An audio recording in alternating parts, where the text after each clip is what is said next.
Hey YouTube, me ZevHadar here, bringing you another gameplay on YouTube for you. Today we have a special guest, my dad. Say hi. Hi. Yeah, this is my dad, and we're gonna be talking about gaming and what he used to play when he was my age, back in the dinosaur age. Yeah, back in the 1970s, I started playing video games, and we played Space Invaders, we played Asteroids, Pac-Man. I see. And as you can see here, this is a gameplay from my friend Brady, Brady the Killer. I forget 101, I think. Anyway, his channel link in the description. Check him out. Anyway, so back when you were a kid, you used to go to arcades, right? Yeah, I went to a lot of arcades when I was a kid. How much did like the usual game cost? Quarters.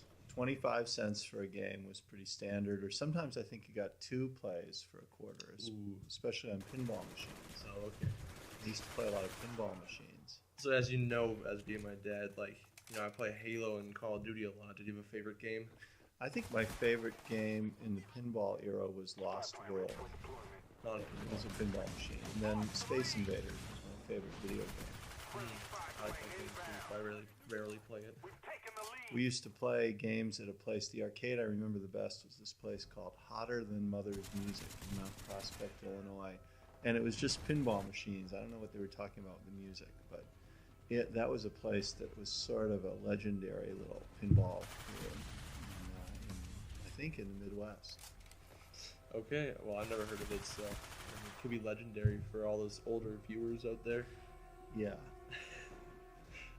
Anyway, so do you have like any special skills? Yeah, at Space Invaders, I remember I got pretty good at Space Invaders, and I remember getting so good at it that at one point I could start playing a game shooting at the aliens, and then I could turn my back during the game for a few seconds, and when I heard the sound of a mystery ship being launched, I would hit the fire button with my turn to the game, hit the fire button behind my back, and nail the mystery ship for a maximum value of 300 points. And that was just a really cool move to be doing on Space Invaders. MLG Pro right there. Yeah. If MLG would pick up Space Invaders. Anyway, so as you can see in this game, there's very rarely to see a pro, and it's very rare to become really good at this game. There's just so many variables to take into effect, what attachments you have on your gun to if you sprint around a corner versus spraying around a corner and shooting. Yeah. Can you comment about that? About Sure. Well, I mean, these games are amazing for a few dimensions. One is the gameplay is a much richer experience, as you pointed out, Will, with all these different decisions to make about what you're doing with all the equipment. I mean, in the Space Invaders era, we had a decision about whether to move left, move right, or shoot. Yeah. So that's one thing. The second thing I noticed right away is the graphics are amazing. And the physical simulation of things really moving around and bouncing around and running into things is amazing. Oh yeah. Incredible graphics. And finally, the third thing I noticed is the social aspect, that you're not just playing by yourself. Over Xbox Live, yeah. Yeah, over Xbox Live that you can play, and I've watched how you've developed great friendships and great skills at collaborating, working with people over the internet. That's useful not only for gameplay, but for life. Okay, you heard it here. So, the skills-wise, you said that you're really good at Space Invaders. Yeah. It's very hard to be good at this, at Call of Duty. I can only imagine you spend a lot of hours practicing Space Invaders. I did, but of course you had to spend a quarter a play. So, you were somewhat Although back limited. then, though, wasn't that That was a lot of money. That would Yeah. be like spending $1 a play today, Yeah. I would say. It was a lot of money. Yeah. So back when you're playing Space Invaders in the arcades, did you ever imagine having, taking a big pinball machine and shrinking it into like a little box and then having your own house? No, no. I mean, in 1979, when I played Space Invaders, there was, I believe, the Atari console was already out, and you could play Pong at home. Pong. Anyone knows about Pong? Very simple early video game, but nothing like this. No, and it's even more amazing though, because as you know, it's not just an old hobby anymore. My professional career is devoted to 3D computer graphics or computer-aided design. Or what's your company's name? SolidWorks. We're a brand of Dassault system. France, started SolidWorks, so I know a lot about 3D graphics. And it used to be that in my profession of computer-aided design, CAD software, that's where you had the best 3D graphics in the world.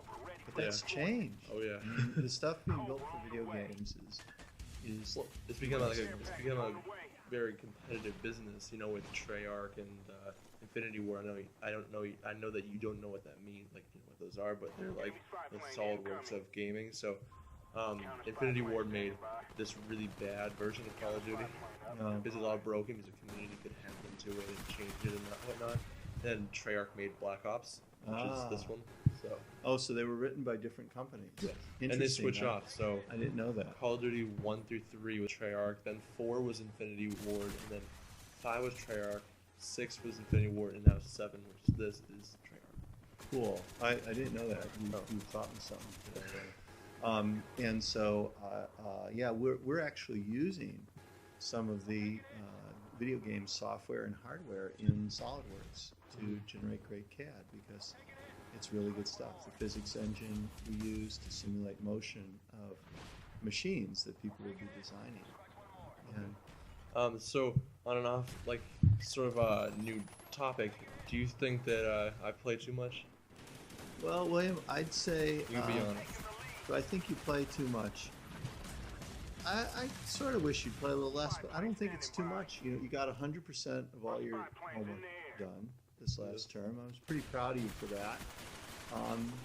I suppose, do I think you could sometimes use your time in better ways? Well, maybe, but I'm making YouTube videos. you're making YouTube videos, and these are valuable skills. I mean, these kinds of things you're learning to produce videos, to collaborate with other people over the internet in 3D spaces and construct scenarios that you would record on video. Yep. Those kinds of skills are going to be useful to you later in life. And let's face it, video games are a new medium. Oh yeah. And they're going to get bigger and they're going to get more popular. Yeah, like I said, it's a very big business and competitive, you know. So probably 50 years ago, you know, moms and dads could have laughed at their kids and said, you know, don't play around with movies or don't play around with TV. But it turns out that guys like Steven Spielberg did pretty well. Oh yeah. So maybe maybe this will relate to a career and a life. But no, I think you're doing a good job making decisions about balancing your own time. And lately, the past like couple of weeks, I haven't been on all that much. No, you haven't. So it's one of the many reasons I'm very proud of you. Oh, thank you. So yeah, YouTube. This commentary is coming to a close. Is there any last thing you want to say? Oh yeah, one question. Do you have a gamer tag? Yeah, my gamer tag is WinWith21. And we can talk about why that's my tag in the next interview. Yeah. Next comment. If you guys want to hear more of my dad, please comment below. Please rate, subscribe to Brady Mac 100. I'll link in the description.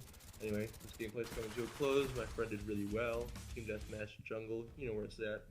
Anyway, YouTube, I'm signing off. I gotta go do my homework. Peace out.